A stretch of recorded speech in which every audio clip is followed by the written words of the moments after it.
With TSN Hockey Insider Darren Dreger, a Wednesday regular with us, also from the Ray and Dregs Hockey Podcast. Of course. Hi, Dregs. Thanks for making time. Hey, my pleasure. Yeah, I'm just jumping on a flight back to Ontario from the GM meetings in Florida. Wow. Well, a busy meeting with all sorts of newsy elements. Let's start with a salary cap that is going up, but Gary Bettman in the league telling teams be prepared for it to be stable here over the next few years. How's that being received by the GMs? Honestly, Matt, I think they're just used to it, right? Because of a flat cap environment that they've had to endure now through the pandemic. It just comes with the territory. I don't think that they were expecting much more. And it's a modest bump to $82.5 million, but really that $1 million bump is a flat cap. I think the better news, assuming that the league isn't derailed in some fashion, is the expectation that the player's share of making the system whole should be paid back through the 24-25 season. I mean, we know how much players appreciably loathe escrow.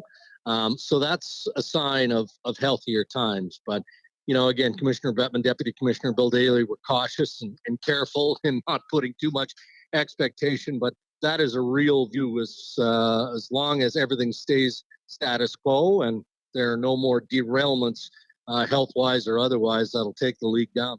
The LTIR situation. First of all, I was surprised to hear that it had even come up, but it does sound like there are some around the league that are a little concerned with how LTIR seems to be used as a tool now to improve your hockey club.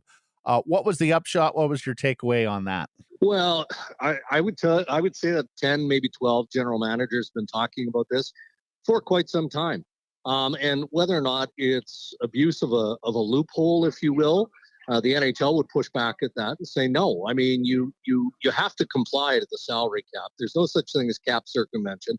And there's a collective eye roll because, again, we're reminded of the Nikita Kucherov situation where he missed the regular season and was good to go near the end of the regular season, didn't play, but he was 100% up to full speed for the playoffs. And obviously, Tampa Bay Lightning ended up winning a Stanley Cup championship. So is there competitive imbalance in that? Some would suggest that there is, and some would say that the Players Association should be as motivated to change that environment as some of these general managers are. But Bettman just described it as perceptional, and it's not a huge issue. And again, then with Vegas or with Tampa Bay, now with Vegas, these teams have to comply. Otherwise, they have to sit players. It's just that simple. So it's a topic that I think has been tabled, but it's not going to go anywhere. I think that these general managers brought it forward, just wanted the whole group to weigh in on it and also get the feedback from the commissioner's office. So a topic of discussion, interesting fodder for us in the media to talk about, but I didn't get the sense that it was going anywhere. And keep in mind here too, Matt, when you're talking about doing something within the collective bargaining agreement, well, that takes two sides. And there would have to be a negotiation with the Players Association to make that work. And I'm not so sure that the NHL is eager to crack into the CBA and have to give up some form of concession to the players to amend it. Constitutional change, always difficult. We'll review this file based on who wins the Stanley Cup this year. It may rear its head again. Yes. It may rear its head again this spring. No trade lists and having them reside not just with the club and NHL Central Registry, but with the NHLPA, so that we have a full set of checks and balances here and don't have to relive the Evgeny Dodonov situation. Tell us about that one. Yeah, look, I mean, it was a form of embarrassment for the NHL, for the two teams involved, in this case, Anaheim and the Vegas Golden Knights. What's curious is, for me, apparently McCrimmon and the Vegas Golden Knights didn't need to make that move, again, to comply with the salary cap. They're fine. In fact, McCrimmon told me he doesn't have to move a dime to make it work. So he was just looking for a little bit more flexibility in making that trade. Again, I think that most hockey fans, and I'm talking about the educated fans here, would be surprised to know that the NHL Central Registry doesn't keep tabs on the no trade list.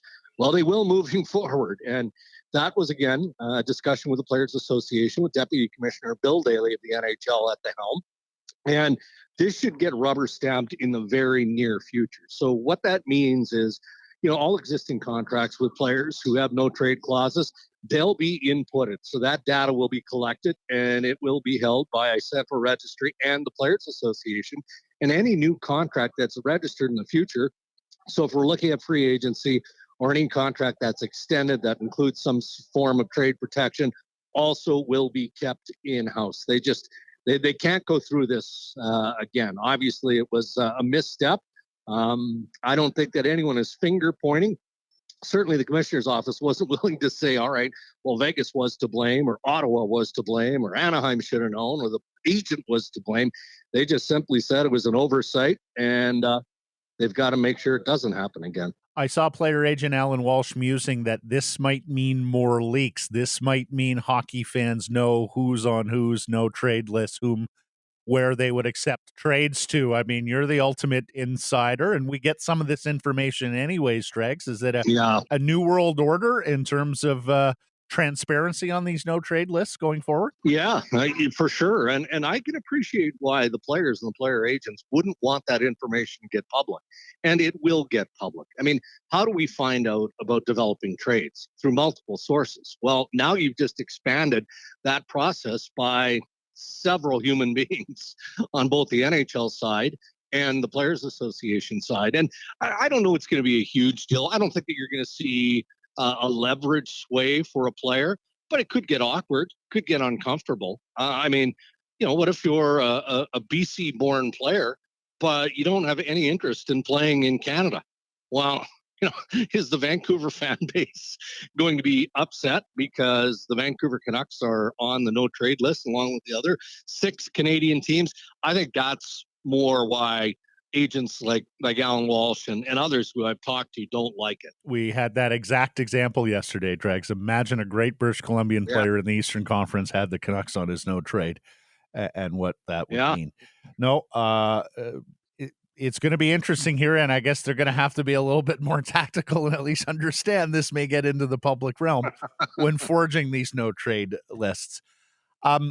Lastly, and I've seen you tweet a lot about this, and a gentleman we both knew, Eugene Melnyk, dead at age 62, and the Ottawa Senators now effectively in a trust, as I understand it, with Eugene's 2 daughters, Anna and Olivia, effectively at some point having to make a decision whether they want to carry on as owners of this team or they want to sell the team. Did we get any further clarity on the future of the Ottawa Senators and whether or not this means there's any potential of a relocation of that club after the passing of Eugene Melnyk? We did not get any further clarity. And frankly, just the whole thing stinks. You've got these 2 young women who are grieving the loss of their father, Eugene Melnyk, and now they're having to deal with all sorts of media speculation, including the story, which came out today, suggesting that the Ottawa Senators are going to play 5 exhibition games in Quebec City. I mean, if that comes out a week ago, all right, it's interesting. Is it a huge deal? No, not overly. Geographics, proximity, all of that, it makes sense. Rewarding the good people of Quebec with NHL hockey, at least on a short term, makes sense. But now, since Mr. Melnyk's passing, I mean, it just fuels the rampant speculation as to what might become of the Ottawa Senators. So, we're going to see. The speculation is going to be endless, but first it has to come from the Melnyk family. Do they want to be NHL owners or don't they? What was interesting to me, Matt, and aside from offering condolences, Commissioner Bettman really didn't dive too deep into it, again, out of respect to the recent passing of Eugene Melnyk, but he did say that he's already been in contact with the executor of the estate. So read into that what you will, but no question about it, the future ownership of the Ottawa Senators, or a new building in Ottawa. We know how volatile the relationships were between Eugene Melnyk and city officials and real estate people. So maybe there's a change on that front as well. So there's going to be lots of business-related stories coming out of the Senators. Lastly, Dregs, Frozen Four coming up here. You've told us the Canucks have said themselves, we are very interested in some of these college free agents. Anything there to look for as we round into the weekend and crown an NCAA champion? Not really among the free agents, although I don't have the list in front of me. And there's always, at least a handful. And almost on a day-by-day basis, we've seen the trickle in of some of these players signing as college free agents. I mean, you've got teams like that, like Buffalo, obviously, are paying attention to, Michigan. When's Owen Power going to sign with the Buffalo Sabres? Is he going to play before the end of the season? Things like that. But off the top of my head, I'm sure that Vancouver is engaged and involved in some capacity, but I don't have any specific names. Safe travels, my friend, and we'll catch up next Wednesday. Thanks, Dregs. All right, Matt. Thank you.